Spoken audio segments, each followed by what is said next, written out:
কাজে আমাদের গিয়ার বদলাতে হবে, সংকোচনের গিয়ার থেকে আমাদের সম্প্রসারণের গিয়ারে চলে যেতে হবে, এবং আমরা পারি, না পারার কিছু নেই এখানে। সমুদ্র উপকূলীয় অঞ্চলের সম্পদ ও পরিবেশের টেকসই ব্যবহার নিশ্চিত করতে আমরা আমাদের বন্ধু দেশগুলোর সঙ্গে আলোচনা করছি এবং তারা সাড়া দিচ্ছেন।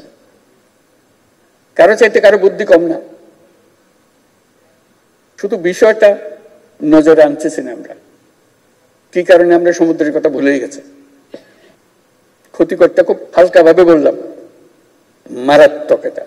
আমরা যেন যখন পরিবেশ মন্ত্রণালয়ের কোন একটা নির্দেশ পাই, সে যে নির্দেশই হোক, মনে হয় যেন তারা মস্করা করতেছে আমাদের সঙ্গে। আমি লিখিত বক্তব্যে ফিরে আসছি। বাংলাদেশের প্রকৃতি সবুজ শ্যামল, নদী নালা খালবিল হাওর বাওড়ে কয়েকশো প্রজাতির মাছের নতুন প্রাণ সঞ্চারিত হয়েছে। ভৌগোলিক অবস্থানগত কারণে বাংলাদেশ পানির দেশ, নদী নালা খালবিল হাওর বাওড় সমুদ্র এসব ব্যাপক মৎস্য সম্পদে অত্যন্ত সমৃদ্ধ। একদিকে বৈচিত্র্যময় অভ্যন্তরীণ জলাশয়ে পরিপূর্ণ এই দেশের মৎস্য সম্পদের উন্নয়ন ও সম্প্রসারণের যেমন ব্যাপক সম্ভাবনা রয়েছে, অন্যদিকে বিশাল বঙ্গোপসাগরের অফুরন্ত মৎস্য সম্পদও আমাদের জন্য পানিভিত্তিক অর্থনীতি বিকাশের সুযোগ করে দিয়েছে। আমাদের দেশের জনগণের প্রাণীজ আমিষের চাহিদা বিরাট অংশ পূরণ হয় মাছ থেকে।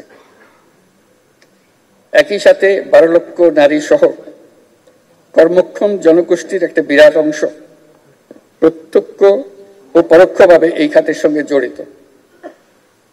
তবে এই খাতের ব্যাপক সম্ভাবনাকে কাজে লাগিয়ে আরো বিপুল সংখ্যক তরুণ সফল উদ্যোক্তা হয়ে উঠতে পারবে বলে আমি আশা করি। আমাদের লক্ষ্য হবে প্রকৃত মৎস্যজীবী ও জেলেদের সামাজিক নিরাপত্তার কর্মসূচির আওতায় আনতে বিশেষভাবে যত্নশীল হওয়া, যাতে করে তারা অর্থনৈতিক বৈষম্যের শিকার না হন। মৎস্য সম্পদ উন্নয়ন ও সংরক্ষণ ও সম্প্রসারণের জন্য মন্ত্রণালয় থেকে যে সকল কার্যক্রম ও উদ্যোগ নেওয়া হয়েছে, আমি সেসব উদ্যোগকে সাধুবাদ জানাই। আমরা মৎস্য মন্ত্রণালয়ের জন্য একটা হাততালি দিই আজকের অনুষ্ঠানে।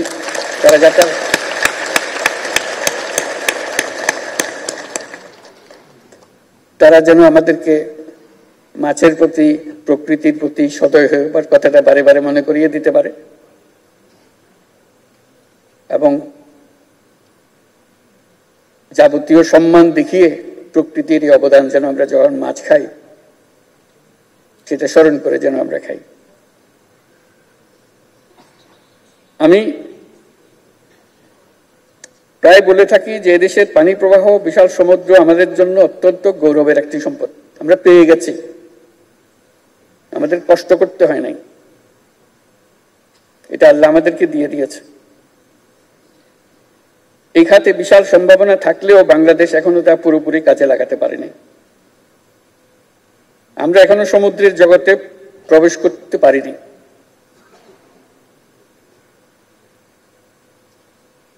সমুদ্র আমাদের জন্য অপেক্ষা করছে তার উপহার নিয়ে।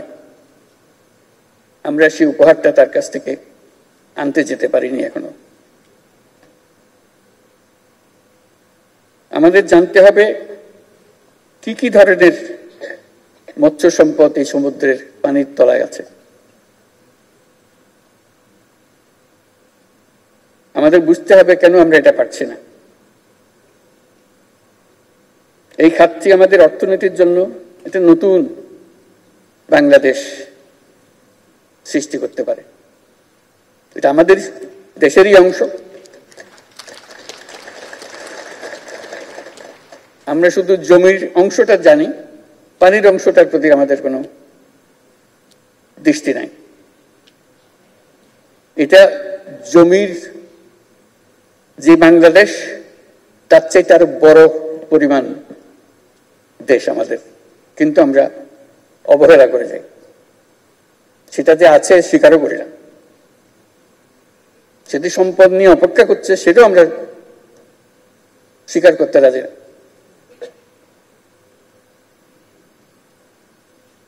আমাদের বঙ্গোপসাগরে সুষ্ঠু জরিপ পরিচালনা করে গভীর সমুদ্রে মাছ ধরার অঞ্চল চিহ্নিত করতে হবে। এটা শুধু বেশি মাছ ধরার বিষয় নয়, এটা একটা ইন্ডাস্ট্রি গড়ে তোলার বিষয়। এটা শুধু আমরা খাবো তা না, পৃথিবীর অন্যান্য মানুষের দেশ আমাদের এই মাছ খাবে। আমাদের সেই সম্পদ আছে, শুধু হাত বাড়িয়ে নেওয়া। সে হাত বাড়িয়ে নেওয়াটা আমাদের হয়ে ওঠেনি এ পর্যন্ত।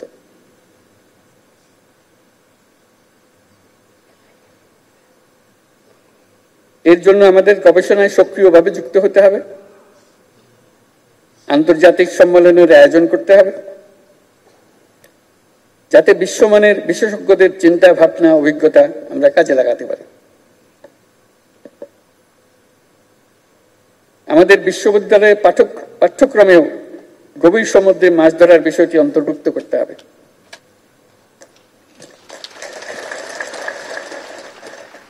তাহলে আমরা আমাদের ভবিষ্যৎ পূর্ণাঙ্গভাবে রচনা করতে পারব এবং গৌরবের সঙ্গে রচনা করতে পারব। সমুদ্র, উপকূলীয় অঞ্চলের সম্পদ ও পরিবেশের টেকসই ব্যবহার নিশ্চিত করতে আমরা আমাদের বন্ধু দেশগুলোর সঙ্গে আলোচনা শুরু করেছি। তারাও খুব অবাক হয়েছে আমরা যখন এই প্রসঙ্গ তুলি। বলছি, কই এই প্রসঙ্গটা আমাদের সঙ্গে আর কেউ কোনোদিন তোলে নাই। আমরা বললাম যে আমরা লজ্জিত, আমরা এবারে উত্থাপন করলাম এবং এর প্রতি পূর্ণাঙ্গ দৃষ্টি দিলাম আমরা, যাতে করে আমরা এই সম্পদের স্বীকৃতি দিই এবং মানুষের কল্যাণে সেই সম্পদ ব্যবহার করার সুযোগ দিই।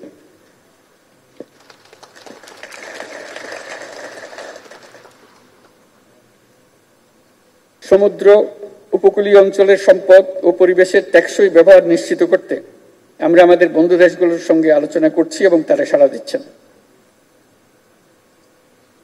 অবৈধ জাল এবং অন্যান্য সরঞ্জাম ব্যবহার করে নির্বিচারে মৎস্য আহরণ অত্যন্ত উদ্বেগের। যে বললাম আমরা প্রকৃতির দিকে কোনো খেয়াল রাখি না, এটা আরেকটা তার পরিচয়। অবৈধ জাল এবং সরঞ্জাম প্রস্তুত ব্যবহার সহ যে কোনো ধরনের বেআইনি কর্মকাণ্ড কঠোরভাবে প্রতিহত করতে হবে। এটা শুধু কোনো একটা পুলিশ বাহিনী বা কেউ গিয়ে করবে তা না, এটা আমাদের নাগরিক দায়িত্ব হিসেবে আমাদেরকে করতে হবে। সবাই সবারটা, সবার অঞ্চল, সবার এলাকা নিশ্চিত করতে হবে কেউ যেন আমাদের দান যেটা আমরা পেয়েছি প্রকৃতি থেকে সেটাকে আমাদেরকে সেটা থেকে বঞ্চিত না করে আগামী প্রজন্ম যেন এটার থেকে বঞ্চিত না হয়। এখন যেভাবে অগ্রসর হচ্ছি আমাদের মনে হয় আগামী প্রজন্মর ভাগ্য সংকীর্ণ হয়ে যাচ্ছে, অথচ আমাদের দায়িত্ব ছিল সেটাকে আরো প্রসারিত করা। কাজে আমাদের গিয়ার বদলাতে হবে, সংকোচনের গিয়ার থেকে আমাদের সম্প্রসারণের গিয়ারে চলে যেতে হবে। এবং আমরা পারি, না পারার কিচ্ছু নেই এখানে, কারো চাইতে কারো বুদ্ধি কম না। শুধু বিষয়টা নজরে আনতেছি না আমরা, কি কারণে আমরা সমুদ্রের কথা ভুলেই গেছি।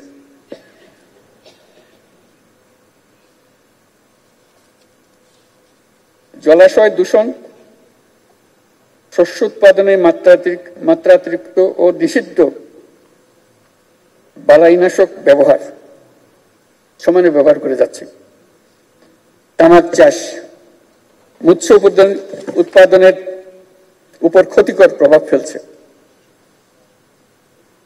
ক্ষতিকরটা খুব হালকা ভাবে বললাম, মারাত্মক। এটা আমরাই করছি এবং আজকে বিশেষ দিবসে আমরা শুধু স্মরণ করছি, তারপর আবার এখান থেকে বেরিয়ে বলে যাব, যেন আমরা না ভুলি। সে কথাটা বারে বারে নিজেকে স্মরণ করিয়ে দেওয়া, অপরিকল্পিত অবকাঠামো নির্মাণ, নদ নদী সহ সকল জলাশয়ের নাব্যতা হ্রাস, সর্বোপরি জলবায়ু পরিবর্তনের ফলে মৎস্য উৎপাদনে বিরূপ প্রভাব পড়ছে। এ সকল ক্ষতিকর প্রভাব মোকাবেলার সমন্বিত টেকসই উত্তরণের কৌশল উদ্ভাবন করতে হবে।